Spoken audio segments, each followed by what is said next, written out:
11 horas mais 33 minutos, sequência então do nosso programa e agora com o nosso quadro Conversando, a gente se entende com a participação do Dr. Fábio Araújo de Sá, que já está por aqui para o nosso bate-papo desta quarta-feira.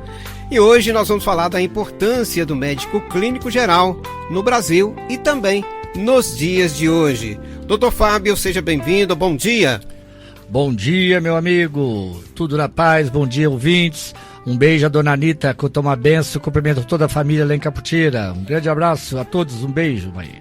Muito bem, doutor. Em meio a tantas especialidades, nunca precisamos tanto de clínicos gerais nos dias de hoje.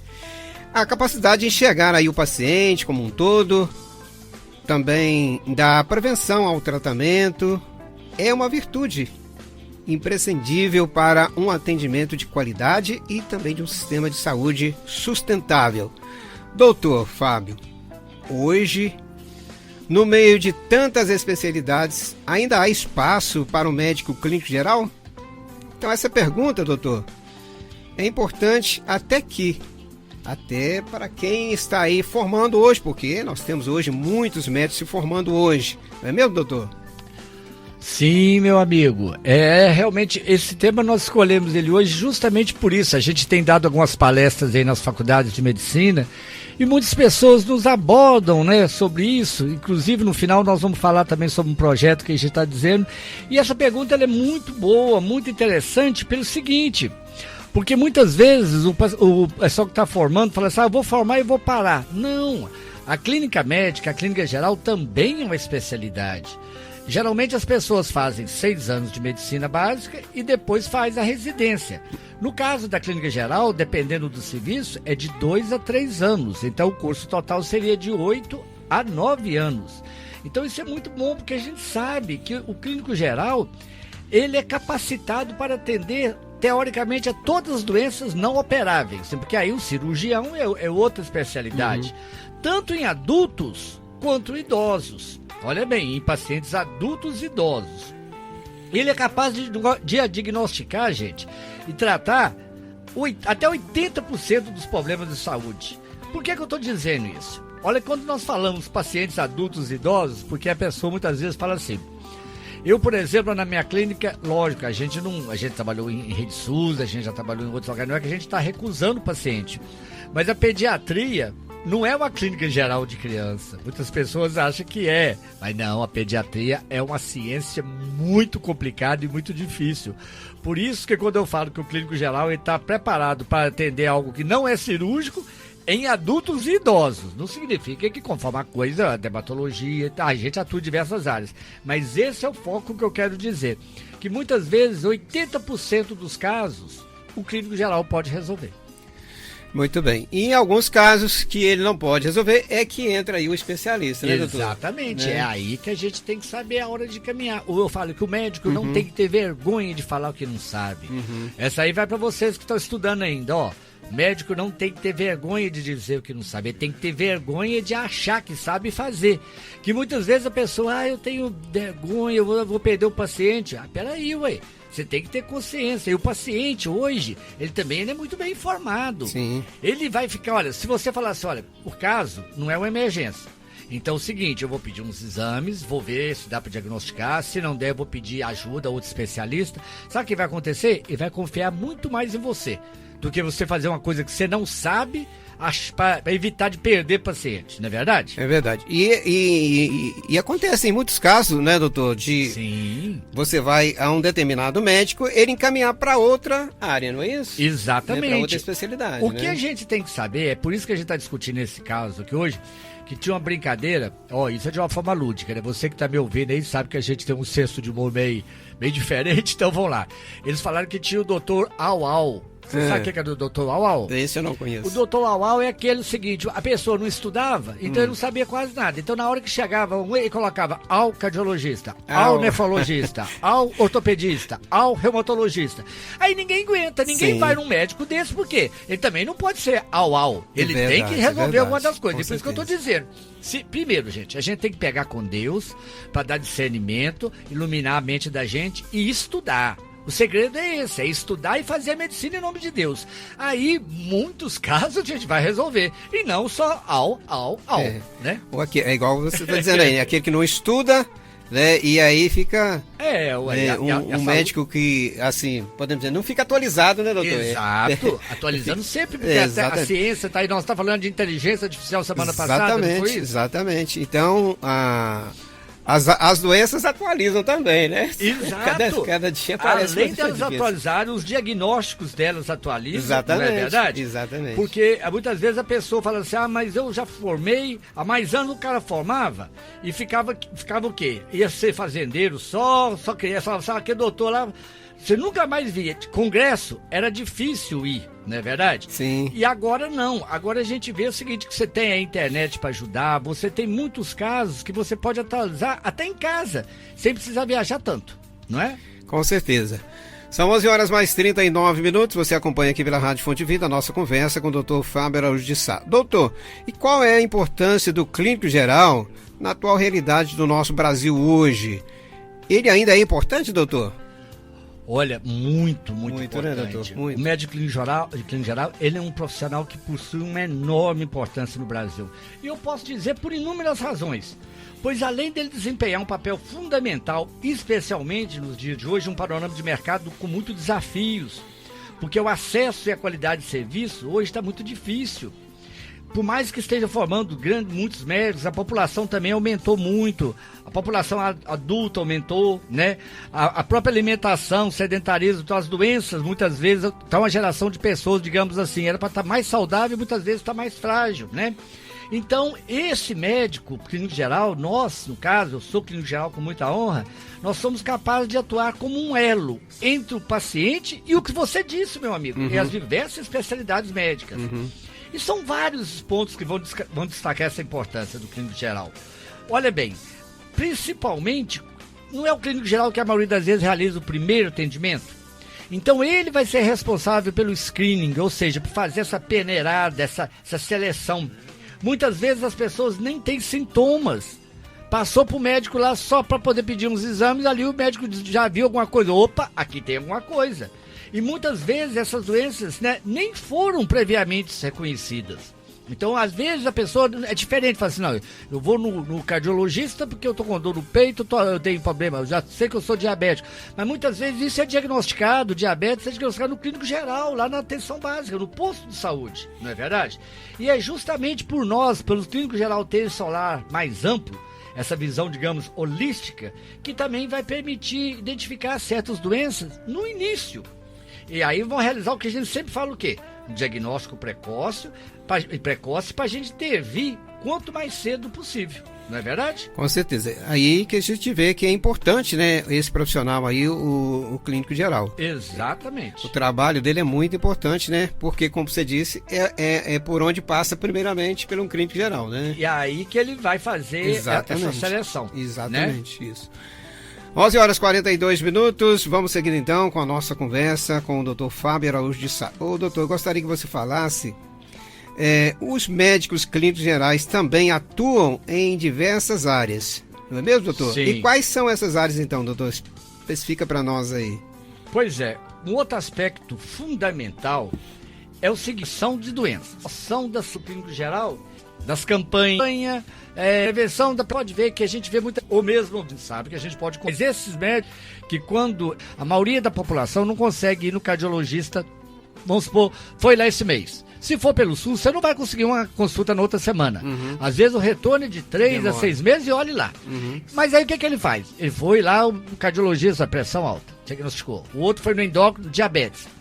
E até voltar, e durante, às vezes tem que ir toda semana ou de 15 dias. Quem faz esse follow-up, esse acompanhamento, geralmente é o clínico geral. Então, ele tem que saber um pouquinho, ou bastante, do que o cardiologista sabe, até para o cardiologista não puxar a orelha dele. Com certeza. Porque faz o seguinte, eu estou fazendo tratamento, ele vai lá no doutor Fábio desregula o trem todo, muda todo. Ele vai no endocrinologista, vai no médico clínico geral, ele mexe no medicamento, ou não mexe, que às vezes é pior. Agora, é saber cautela, por isso que eu falo. tem que integrar, é um atuando junto com o outro. Eu brinco de novo, né, que os profissionais que muitas vezes têm que se degladiar pela própria profissão é o advogado, que muitas vezes um está do lado, o outro está do outro. O médico não, o médico tem que estar os dois juntos, ou três unidos para o paciente, né? Lógico, vocês estão entendendo a nossa analogia, né? Então, acho que é isso que é muito importante. Essa educação em saúde, muitas vezes, é responsável aqui pelo médico clínico geral. Muito bem, são 11 horas mais 45 minutos. Você acompanha aqui pela Rádio Fonte Vida a nossa conversa com o Dr. Fábio Araújo de Sá. Doutor, um outro aspecto que deve ser abordado também é sobre o atendimento em locais remotos. Você até já citou aí, sim, né, onde o médico deve ir, né? Sim. Para devidos locais aí distantes e lugares até difíceis. E qual é o papel então do clínico geral nesse sentido, quando ele faz esse trabalho assim em locais remotos? Pois é, eu fico muito feliz mesmo de ter a oportunidade da gente passar isso aí. E depois é muito bom, já lembrando que isso vai ficar no nosso podcast Cuidando da Saúde, que você com tanto carinho faz a edição e manda pra gente. Por quê? Porque eu quero passar isso para as faculdades de medicina, para que eles ouçam que esse programa nosso aqui está como se fosse também agora hoje um depoimento, né? Que Sim. Muitas vezes a gente fala só de doenças, hoje a gente falando de especialidades, vamos falar sobre outras, mas os médicos clínicos gerais são essenciais para garantir o acesso à saúde nas áreas rurais, nas periferias urbanas e em regiões remotas do Brasil, onde eles enfrentam enormes desafios, sendo às vezes e muitas vezes o único profissional de saúde disponível capaz de oferecer cuidados básicos à população.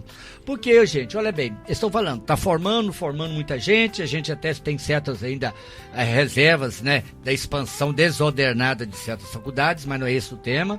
O que eu quero dizer é o seguinte, mas muitas vezes em locais ermos, locais distantes, está faltando médico. Se você somar, há mais tempo então o médico formava não queria ir para o interior de jeito nenhum. Quando eu fiz a Federal de Juiz de Fora, eu falei que eu voltava para minha terra, o pessoal, mas você tá publicando, você vai voltar? Porque a maioria queria continuar só de cidades grandes. Hoje a gente sabe que isso mudou. Sim. Mas olha bem de novo, a gente vê certas regiões aqui mesmo. Há mais tempo era muito difícil o médico conseguir alguém para residir nas suas cidades. Hoje, com a proliferação dos cursos, lógico que também o mercado melhorou, e isso a gente fica feliz por isso. Mas como eu disse, eu lembro também, olha bem que honra, eu já trabalhei em Pedra Bonita. Um abraço ao povo de Pedra Bonita, nossos grandes amigos. E lá eu parava o carro na cidade, pegava um outro carro e ia para zonas rurais. Eu fazia os PSFs, eu fui o segundo médico do Plano de Saúde e Família na época aqui. E a gente atendia, assim, mais longe. A gente andava às vezes 10, 15 quilômetros de estrada de chão para fazer um pré-natal que eu já fiz no alto lá da serra. E era muito interessante isso, porque muitas vezes a mulher não ia conseguir, o homem estava lá na lavoura capinando, descia, já tomava um cafezinho ainda, eu até brincava com eles, ó, vem pra cá pra gente fazer o pré-natal junto, dá pra você ver como é que faz o pré-natal. Isso muda toda a história, isso é muito recompensador, é muito bonito. Talvez essa mulher ia ter uma eclâmpsia, ela ia perder um filho, ou às vezes morrer. E esse deslocamento. Agora, você jura que você conseguiria um obstetra, um ginecologista para ir lá na serra? Não ia. Não ia, é verdade. Você entendeu? Então isso é papel nosso? É. Ah, mas isso é um absurdo? Não, é o contrário. Isso é confortante. Vocês estão notando que eu falo isso com muito orgulho e graças a Deus. E isso me deu uma carga, uma experiência muito grande para a gente fazer. Então, esse também é um outro aspecto que a gente tem que lembrar sempre. Com certeza. Doutor, uma perguntinha assim... À vontade. Você é a favor ou contra a contratação de médicos de outros países para atuar no Brasil? O Olha, Brasil não tem a demanda para atender? Pois é, isso aí é uma outra pergunta muito interessante, polêmica. É bom a gente saber, porque o programa, né, a gente sabe que eu ouvi por muitas pessoas, então a gente vai colocar de uma forma muito tranquila. Olha só. Eu acho o seguinte, a pessoa formou lá em Harvard, nos Estados Unidos. Aí vem pro Brasil e o outro formou, por exemplo, aí no Paraguai e vem pro Brasil. Gente, de qualquer forma, eles têm que passar por um processo de validação do curso. Eu acho que nós temos um Conselho Federal, porque é lógico que eu não tô querendo questionar a Harvard. Da mesma forma, se o brasileiro quiser trabalhar em outros países, ele vai ter que passar por certas jurisprudências. Então o negócio é o seguinte, tem que ser bem formado. Se você estudou, seja onde que for. Agora, o problema todo é que muitas vezes a pessoa quer sair à toa, ou porque não conseguiu passar aqui, e será que essa faculdade é boa? Agora, nós temos faculdades boas no Brasil? Temos. Temos faculdades também, digamos, questionáveis? Temos. Eu acho o seguinte, os órgãos responsáveis, que são os Conselhos Federal de Medicina e os Conselhos Regionais de Medicina, é que tem que olhar isso com muita atenção. Porque, afinal de contas, a gente está colocando a nossa saúde. Eu quero saber. É igual uma vez, a gente tinha uma brincadeira que eles falavam que um colega estava fazendo medicina com outro. Isso é uma piadinha, hein, gente? Sim. Aí dizia que o outro colega colava muito nas provas. Sim, sim. Aí na formatura, um colega chegou perto do outro e falou assim, ó, aonde você for estudar, você me deixa pra mim um cartão seu. Aí por quê? Porque eu nunca quero passear na sua cidade, o medo de eu adoecer e cair nas suas mãos. Por quê? Ele já fez a piadinha mostrando que a pessoa tem que estudar. Agora, eu acho o seguinte, mais uma vez, hoje você tem que passar pelo processo de validação do diploma. Não é você sair para formar em qualquer lugar e voltar pro nosso país, vai fazer igual o cara do X aí, do Twitter. Sim. Você tem que ter uma responsabilidade jurídica e legal. Com certeza, é. E é muito sério, né, doutor? Muito! É muito Nós sério. podemos cair na mão desses pacientes, desses profissionais. Exatamente. E hoje a gente ouve, né, muito falar assim, mas hoje os médicos não são como os de antigamente. Sim. Né? Então há um preconceito até, às vezes, com determinados, né, médicos. E é exatamente por isso que nós queremos, em outro programa, falar aquilo que eu falei lá em Matipó. Nós fizemos há pouco tempo no simpósio que nós começamos lá em Matipó, que eu falei da inteligência artificial. Sim. E a humanização da medicina. Uhum. E essa galera nova que tá aí, tá vendo? Tá com tecnologia, tudo, mas não pode perder isso da humanização, de pôr a mão no paciente, de olhar pro paciente e não saber o seguinte, você tá com pressão alta? Toma esse remédio. Não, eu quero saber por que sua pressão aumentou. Exatamente. Talvez ele nem tava precisando de um remédio, talvez ele tenha um problema em casa, ele teve um tal, mas as pessoas não estão tendo tempo, esse imediatismo. E por falar nisso, foi bom que você lembrou aí, né, nos nossos simpósios, lá em Matipó, nós fizemos o quê? O uso da inteligência artificial e outras tecnologias e a humanização da medicina. Não foi esse o tema? Sim. E aproveitando a deixa, ontem saiu, né, o resultado do Prêmio Nobel, né, de Física, e a inteligência artificial, o Geoffrey Hinton, que é um médico, né, cardiologista inglês, nós falamos sobre ele lá nesse simpósio. Então isso é muito interessante, depois eu vou até postar. Semana atrasada nós estamos falando sobre o Geoffrey Hinton, esse cardiologista de Londres, e ele ganha ontem o Prêmio Nobel, justamente o padrinho da inteligência artificial. Muito bem. E com certeza vai ser um ganho, né, para a medicina, enfim, para todas as áreas, né? Perfeito. Sabendo usar, claro, né, doutor? Sabendo usar. É isso aí, sem perder o contato humano. Exatamente, porque não vou colocar só a inteligência artificial para atender, né? Acabou. Aí não precisa, era só computador, robô, né? Exatamente. Doutor Google. Exatamente. Muito bem, faltando agora 8 minutos para o meio-dia. Doutor, vamos mudar de assunto aqui? Sim. Vamos falar, né, então, de uma boa notícia, que é também uma novidade aqui, que o doutor Fábio estreou como colunista de um portal de saúde de abrangência nacional. Não é isso, doutor? Então eu gostaria que você falasse sobre esse projeto novo na sua carreira. Tá vendo? A gente fica muito feliz porque você... Projeto pro Brasil inteiro, né? Olha só, rapaz, isso é importantíssimo, né? Eu fico muito feliz porque é o seguinte, eu sempre gostei muito de comunicação, não precisa nem falar, o tanto que eu falo igual a matraca, né? Esse aqui, se eu não tossir, eu tô aprendendo muito com esse profissional maravilhoso que é meu amigo João Batista aqui. E eu também aprendendo com você, com certeza. Olha só, e a gente que tá aqui na comunicação, isso é muito interessante porque a gente quer passar aqui, hoje o chavão é esse, ó. Informação salva vidas. Sim. É essa a nossa função. Sim. E eu agradeço muito o doutor Carlos Eduardo Barracuri, que é um grande endocrinologista. Ele é lá de Ribeirão Preto, mas é um mestre da comunicação. Ele tem o Endodebate, Diacorde, que são cursos anuais.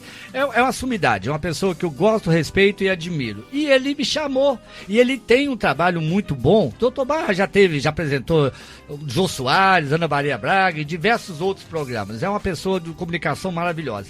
E ele me chamou, ele tem um portal chamado Olhar da Saúde, onde também tem um podcast. Nós temos Cuidando da Saúde e tem o Olhar da Saúde. E olha bem, e o Olhar da Saúde dele é junto com a Clanad, tem o pessoal da revista Veja, e ele me chamou para ser colunista. E essa semana nós participamos e estreamos, né? Inclusive vocês podem ir lá no doutorfabiosapo.com.br, que lá tá tudo explicado direitinho. E esse Olhar da Saúde, ele é muito mais que um portal. olhardasaude.com.br é muito mais que um portal, é uma fonte confiável de vital de conhecimento. Como eu disse, informação salva vidas.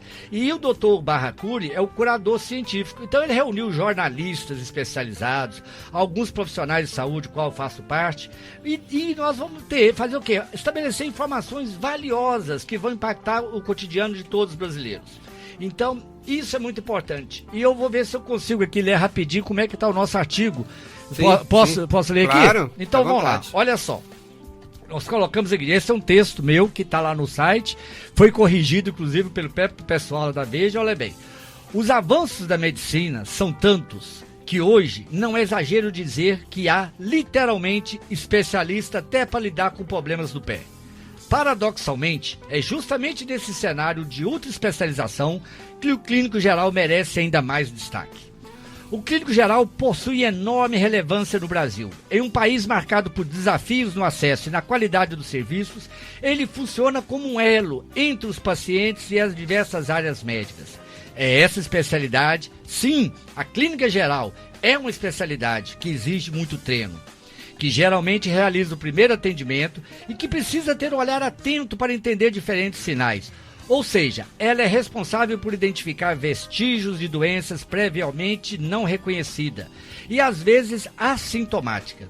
Justamente por ter um olhar mais amplo, o clínico geral favorece o diagnóstico precoce e o uso de eventuais intervenções na hora certa. Mais do que isso, esse médico atua como poucos na prevenção de doenças. Ele participa de campanhas e programas de promoção de saúde, recebe pessoas que buscam evitar problemas mais para frente na vida e por aí vai. Só não pense que o clínico geral, uma vez identificada a doença, sai de cena. Não. Em muitos casos, ele é sim capaz de acompanhar a gestão de doenças crônicas, como diabetes, hipertensão e mesmo de coordenar a conversa entre diferentes especialidades, quando a pessoa tem mais de um problema de saúde, por exemplo. Isso sem falar que o clínico geral é essencial para garantir acesso à saúde em áreas rurais, periferias urbanas e regiões remotas do Brasil. Nesses locais, aliás, ele enfrenta enormes desafios, sendo às vezes o único profissional de saúde disponível para oferecer cuidados básicos à população. Até por atuar na atenção primária à saúde, esse médico ainda evita o encaminhamento desnecessário para especialistas, ou que muitos pacientes procuram o serviço de urgência sem uma avaliação prévia. Ele, portanto, favorece a eficácia e a sustentabilidade do sistema de saúde. Claro que é imprescindível termos especialistas que conheçam nos menores detalhes o funcionamento desse ou daquele sistema do organismo. Mas é também fundamental contarmos com quem olha para o corpo e, acima de tudo, para a pessoa em sua integralidade. Muito bom. E esse artigo já vai estar circulando na revista Veja? Não, ele vai na revista Veja não, ele saiu no portal da Saúde. Que o Portal da Saúde, sim, chama Olhar da Saúde, que é o portal que também tem a parceria com a revista Veja. E, como diz o outro, eu ainda não tô com essa bola toda, não. Mas vai chegar lá. Deus é muito grande, porque esse projeto é um projeto nacional. Sim. Então isso aí hoje está sendo veiculado em todo o Brasil. E a gente fica muito satisfeito de trazer aqui em primeira mão. E é uma casa e é uma fundação que me acolheu e está podendo fazer isso que a gente sempre buscou, informar. E de novo, gente, informação salva, porque se a gente não informar aqui, sabe o que acontece? As pessoas que não têm muita boa cabeça ou mal intencionadas começam a fazer informações erradas, fake news, chazinhos milagrosos, sabe, uns curandeirismos aí meio louco. Então a melhor forma da gente acabar com isso é mostrar a realidade na ciência e sempre a medicina em nome de Deus. Com certeza, com muita responsabilidade, né, doutor? Com Isso certeza. Aí. 11 horas mais 59 minutos. Doutor, você vai atender a partir de hoje lá na Casa de Maria? Sim, hoje. Nós estamos com a chamada aqui que a partir de hoje o doutor Fá vai atender na Casa de Maria a partir das 15 horas. É isso, doutor? A partir de hoje não, toda quarta-feira nós estamos lá às 15 horas atendendo os pacientes, graças a Deus. Nós começamos na quarta-feira e assim que as demandas for aumentar, a gente vai aumentando. E lembro que todos os associados da Fundação Maria Rainha da Paz, nos outros dias é só ligar lá pro CADIT, no Centro de Atenção Diabetes e Telemedicina, que é o nosso consultório, que lá também nós atendemos de uma forma diferenciada todos os associados da Fundação, tá bom? Muito bem, Casa de Maria, quem quiser fazer a sua agenda com o Dr. Fábio, Casa de Maria Centro Médico, fica na rua Dr. Nelson Duarte, número 34, aqui em Banhuaçu. Pode agendar pelo WhatsApp 33 21 23 06 26. 33 21 23 06 26. Pode ligar e agendar então a consulta com o Dr. Fábio. Com certeza, gente. Mas Algo mais acrescentado? Não, doutor? só agradecer a todos, pedir para vocês conferir lá no nosso portal da saúde, né? Nós temos a Cuidando da Saúde e agora também temos o portal Olhar da Saúde. Mas tá tudo lá, drfabio.com.br, vocês encontram. Muito obrigado, obrigado amigo, obrigado ouvintes, obrigado Senhor e até quarta-feira que vem, se Deus quiser. Um abraço. Um abraço, doutor.